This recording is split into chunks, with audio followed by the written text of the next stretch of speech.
could have on the EU referendum vote on Thursday. Joining us in the studio is political commentator Rachel Shabi. I want to ask you in particular about the press reaction to Jo Cox's death. There's been, at least in the editorials, a lot of hand-wringing going on at the moment.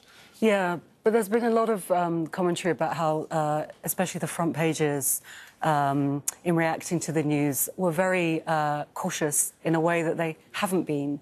For instance, when it comes to other kinds of extremism, so if it's violent jihadi extremism, those front pages are very quick to label that as extremism and terrorism, rightly.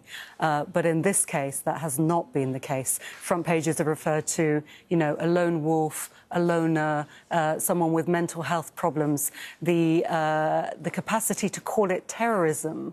And we know that the killer has had links to the far right and has had that for some time. That hasn't been so present in the UK press. Why do you think that is? Well, I think it's more difficult when it's somebody who's white. And I think it's also more difficult to call out extremism of the far right as terrorism. There has been a mainstreaming and a mainlining of conversation that is quite visibly xenophobic and racist, hostile, aggressive, especially in this EU referendum debate that we've been having.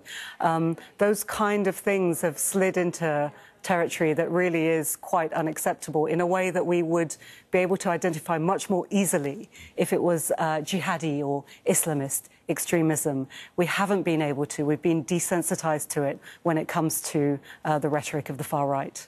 Campaigning was suspended on Thursday and again on Friday for the EU referendum in Britain. Yeah. How do you think Jo's death is going to influence the final few days of campaigning for the referendum? Already, politicians across the political spectrum, as well as other commentators, have said that they would like the remainder of the referendum debate to be more sober, more sensible. And it needs to be, doesn't it? I mean, for anyone who doesn't know what's going on in this country at the moment, I mean, there's a lot of screaming and shouting going on, isn't there? If you're watching anywhere else in the world, I mean, I think people would be surprised to hear how the British have been behaving, at least as far as the campaigning for the referendum is concerned. I think it has been eye-opening. It's been eye-opening for a lot of British people as well to see just the hostility, the violence in the language, the aggression, the hostility, the racism and the xenophobia that has been so prevalent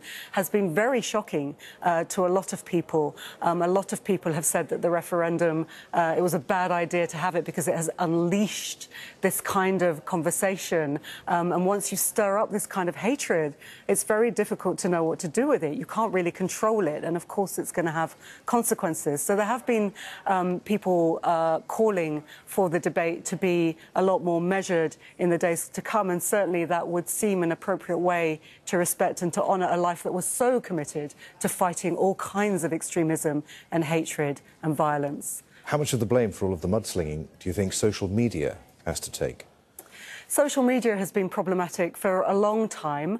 You know, there has been a level of hatred directed at people who are in the public eye that has been completely unacceptable, hostile, aggressive, hateful, misogynistic, things that we just would not tolerate in public life. And I don't think we've really figured out yet how to deal with it when it's happening on social media. So it has raise that whole issue again. So what will the tone of the conversation, the whole conversation, whether it's in social media or in the press, what sort of tone do you think it's going to take now? You would hope, wouldn't you, that after such a shocking event, the tone will become more measured. But of course, the worry is that, you know, while people will feel around this for a few days or maybe a few weeks, we will soon go back to the normal sort of levels of hate and outrage and aggression that we have seen in the last few weeks. Let's hope not. Rachel, good to talk to you. Many thanks indeed. Rachel Shabi, a former guard at the